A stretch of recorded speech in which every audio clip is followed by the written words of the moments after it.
Hello, bienvenue sur cette nouvelle vidéo YouTube comme tous les samedis matins. Je suis ravie de vous retrouver. Je vois que vous êtes de plus en plus nombreuses par ici, donc bienvenue sur ma chaîne. Je voulais partager aujourd'hui un sujet qui me tient à cœur. En fait, c'est un sujet que j'ai évoqué pendant le live que j'ai fait sur Instagram ce midi. Et je sens que ça a fait écho chez nombreuses de personnes qui ont regardé ce live, donc je pense que c'est un sujet qu'il faut que j'aborde ici. Parce que j'aime bien faire des vidéos YouTube, parce que je prends le temps d'aller plus en profondeur. Encore une fois, sur Instagram, c'est quand même des formats courts, faut aller à l'essentiel. Et ce que j'aime sur YouTube, c'est que c'est des vidéos où je peux prendre le temps d'aborder véritablement le sujet, rentrer en profondeur. C'est des vidéos que vous pouvez enregistrer pour plus tard, que vous pouvez partager. Ce sujet, sans trop de suspense, c'est celui des coups durs / des échecs, des moments où les choses ne fonctionnent pas, des moments où on panique parce que rien ne va plus. Ça arrive aux créatrices de bijoux qui débutent, ça arrive aussi à des créatrices de bijoux qui sont très confirmées, ça arrive à tout le monde et ça n'arrive pas qu'aux créatrices de bijoux. Donc je voulais quand même vous partager ma vision des choses, des coups durs, des échecs. Avant ça, je vais rapidement me présenter pour celles qui ne me connaissent pas et qui découvrent cette vidéo. Je m'appelle Géraldine Pichonnet, j'ai 41 ans, j'habite dans la région de Bordeaux. Je suis créatrice de bijoux depuis plus de 10 ans. J'ai lancé non pas une marque, mais 2 marques de bijoux à mon actif. La deuxième et la plus récente s'appelle Rêve Bijoux. Je l'ai lancée en septembre 2024 et je suis devenue depuis l'année dernière coach et formatrice pour les créatrices de bijoux. Je les aide à faire décoller leur marque pour qu'elles puissent vivre de cette activité. Le sujet des échecs ou des coups durs, c'est un sujet vraiment qui me tient à cœur parce qu'il y a toujours plusieurs manières de voir les choses dans la vie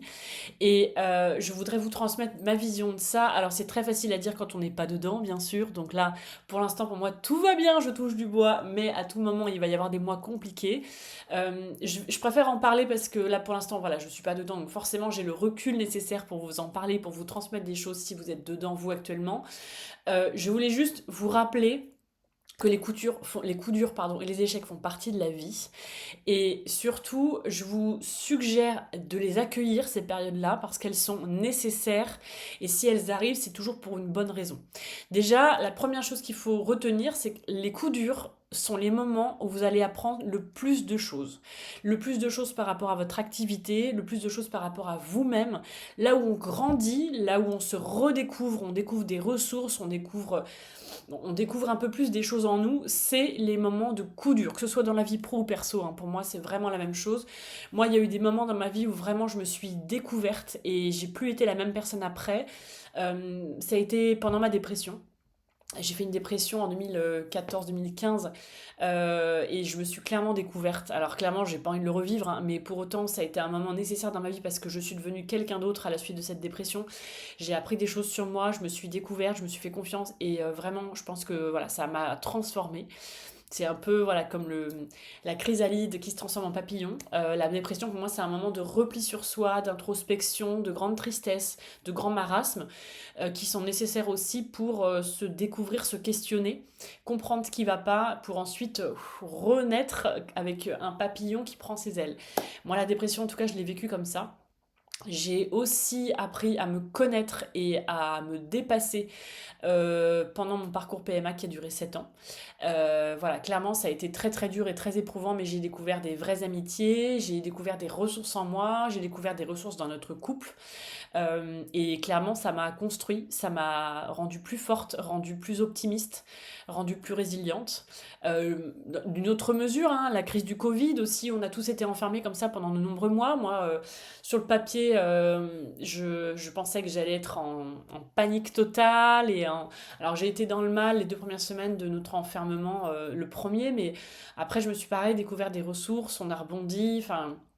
Voilà, donc, et dans mes activités, c'est pareil. Là, moi, j'ai vécu depuis que je suis entrepreneur, la pire période que j'ai connue, c'était en 2023 et 2024 parce que j'avais vendu ma première marque de bijoux, donc j'avais plus de e-shop, plus de marque de bijoux. J'avais lancé mon activité de coaching de vie et là, d'un coup, j'ai plus réussi à en vivre. Donc, je me suis sentie toute nue, toute seule, à plus savoir quoi faire pour me créer un salaire tous les mois, avec d'un coup une nounou à payer, une nouvelle voiture familiale à payer, des couches, du lait, etc. Donc, ça a été la panique totale. Ça a quand même duré 2 ans, c'est long, hein, 2 ans sans savoir ce qu'on pourrait faire, ce qu'on voudrait faire, parce qu'au-delà de ne pas gagner d'argent, j'étais perdue sur ce que je voulais pour ma vie pro. J'ai senti que des choses avaient changé en moi, mais je n'avais pas encore compris qu'est-ce que je voulais vraiment et qui j'étais devenue. Et bah cette période-là, aujourd'hui, j'en vois les fruits en fait. Je vois les fleurs qui éclosent dans ma vie pro à travers tout ce que j'ai traversé pendant 2 ans et tout ce que j'ai expérimenté parce que j'ai testé plein de choses en fait.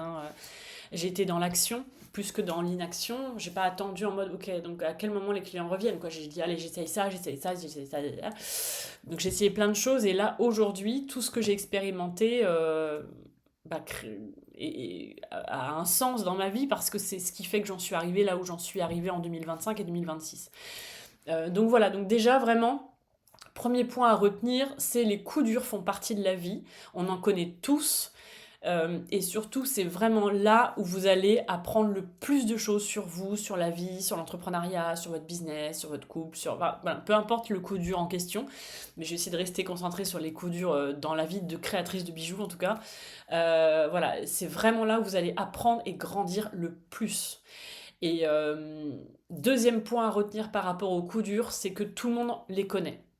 C'est-à-dire que je connais aucune créatrice de bijoux qui me dit moi, depuis que j'ai lancé mon activité, tout cartonne tout le temps, toujours à fond. Ça n'arrive pas. Il y a eu toujours une collection loupée, une année moins bonne que d'autres, des mois catastrophiques, une création qui a été une catastrophe, une collaboration qui s'est mal passée, un partenariat qui a été une grosse plantade, des frais investis dans quelque chose qui n'ont pas rapporté d'argent finalement. Voilà, il y a toujours quelque chose qui marche pas. Donc appelez ça des échecs, appelez ça des coups durs, appelez ça voilà, ce que vous voulez, mais en tout cas, sachez qu'on en connaît tous. Ne fantasmez pas la vie des autres créatrices de bijoux en vous disant ah bah non, mais moi, je suis sûre que pour elle, ça marche toujours bien. C'est pas vrai. C'est juste que personne n'en parle. Moi, c'est ça que je trouve un peu dommage dans cette culture française, c'est que par contre, tout le monde garde ça pour soi, en mode oh, c'est la honte, oh là là, que vont penser mes clientes si je leur dis qu'en ce moment, c'est la cata, etc.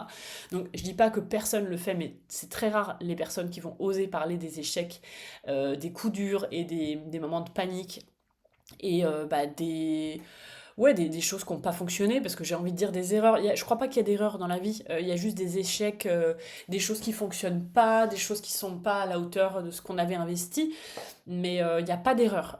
Tout arrive toujours pour une bonne raison. Donc sachez que tout le monde en connaît. Et mon troisième point par rapport au coup dur qui, voilà, vous allez voir, est dans la continuité de ce que je suis en train de vous dire, c'est que tout sert toujours à quelque chose. C'est-à-dire que je ne crois pas qu'on vive des choses par erreur. Moi, vraiment, c'est pour ça que dans ma vie, j'ai aucun regret. Je sais que tout ce que j'ai vécu a toujours été là pour une bonne raison. J'ai toujours quelque chose à débloquer, j'ai toujours quelque chose à comprendre, une personne à rencontrer. J'ai fait des fois des collaborations qui ont été catastrophiques, mais qui m'ont permis de rencontrer une personne qui est devenue une amie très très proche.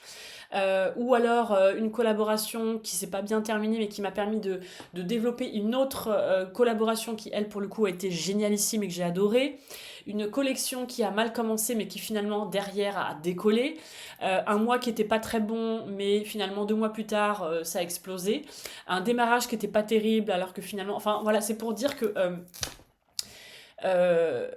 je crois vraiment que toutes les choses arrivent pour une bonne raison, que ce soit dans les choses agréables comme des choses qui sont moins agréables comme des coups durs ou des échecs. Et si vous regardez, je suis sûre que dans tous les coups durs que vous avez vécus, vous pouvez forcément en tirer au moins une chose de positive.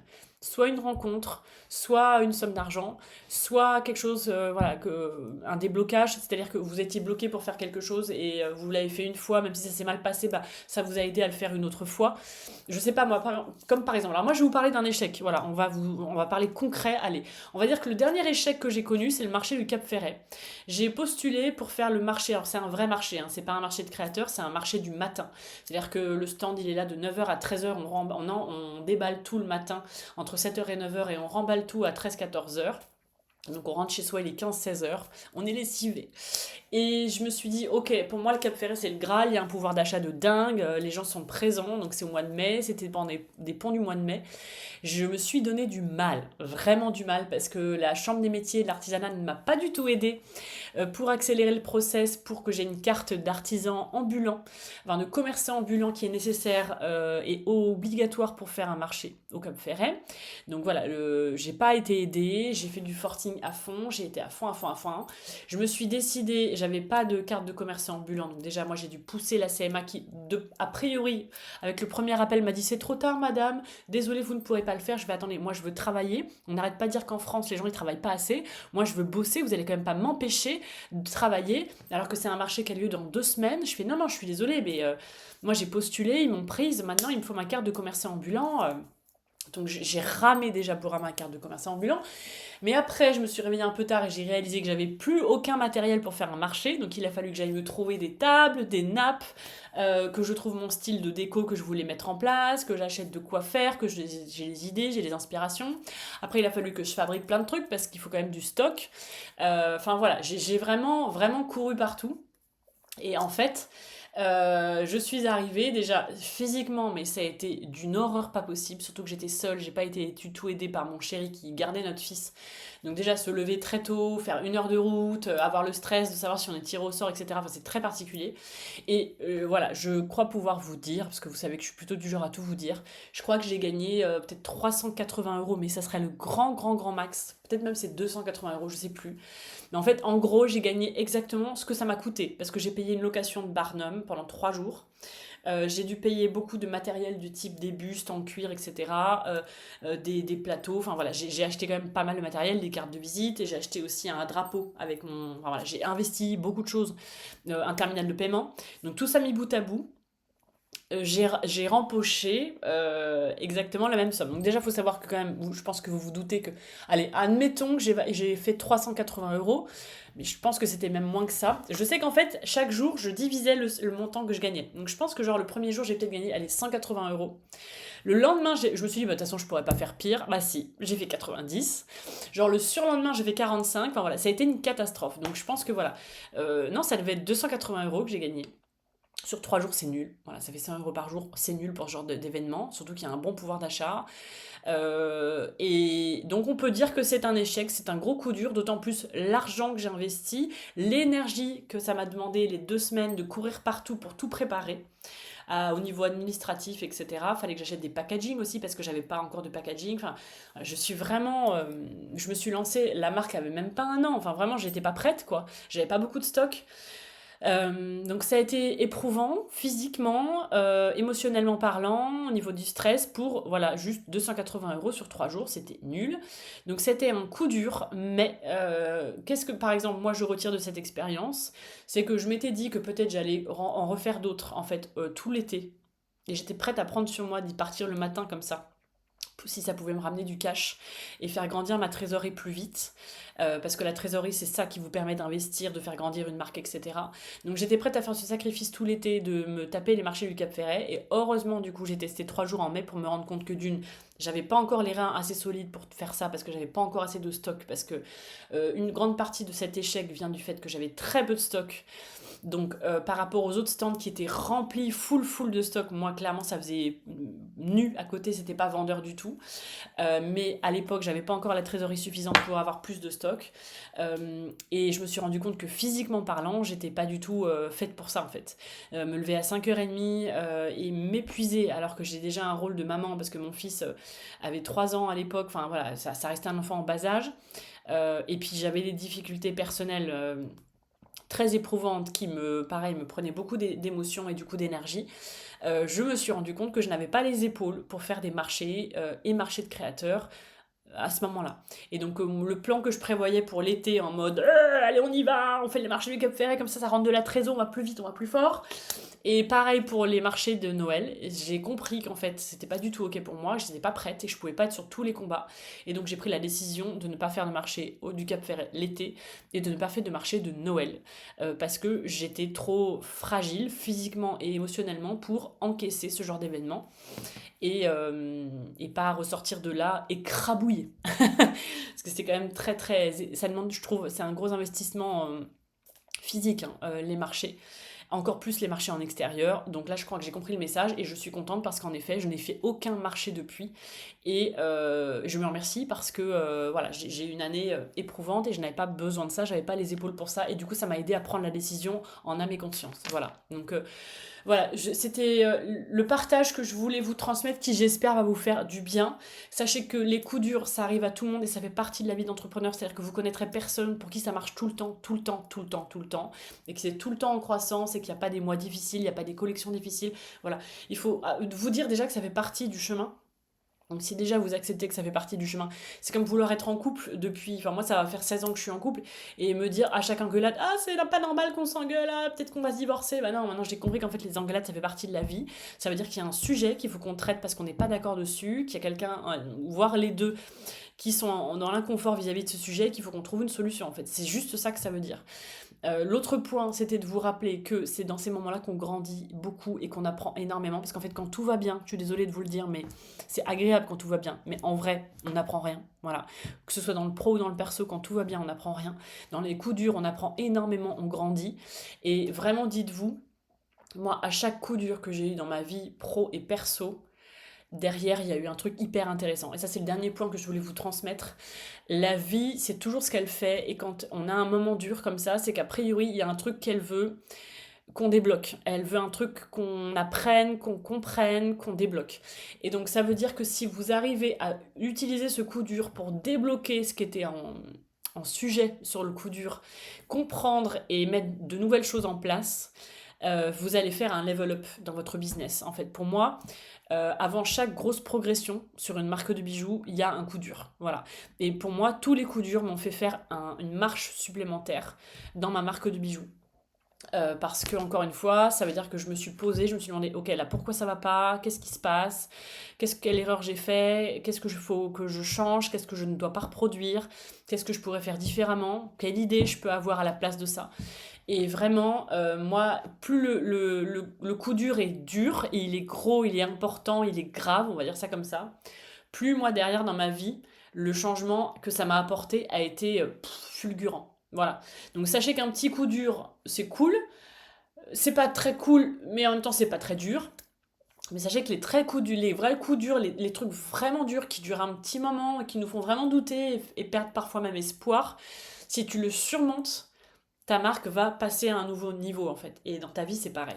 Quand tu as un coup dur comme ça, très dur, sache que vraiment, si tu arrives à le surmonter, à trouver les ressources en toi et à utiliser ça comme un cadeau caché, c'est un cadeau que la vie te fait pour te proposer de passer au niveau supérieur dans ta vie. Vraiment, ça j'en suis mais persuadée. Et si vous voyez le prochain coup dur qui vous arrive ou qui est en train peut-être de vous arriver comme ça, vous allez vraiment faire un gap dans votre vie, ça va tout changer. Et vraiment voir les coups durs de cette manière-là, ça peut tout changer pour vous. Voilà. J'espère que cette vidéo vous a plu, qu'elle a fait écho chez vous. Si c'est le cas, vraiment surtout, je vous encourage à me laisser un petit like, un petit pouce en l'air. Vous pouvez aussi me laisser un commentaire. Je serais ravie d'échanger avec vous. Je vous encourage aussi à vous abonner à ma chaîne YouTube. C'est le meilleur moyen de me soutenir pour voir que vous êtes de plus en plus nombreux à me suivre ici. Ça me fait toujours hyper plaisir. Et je vous retrouve pour une nouvelle vidéo samedi prochain. Ciao, ciao!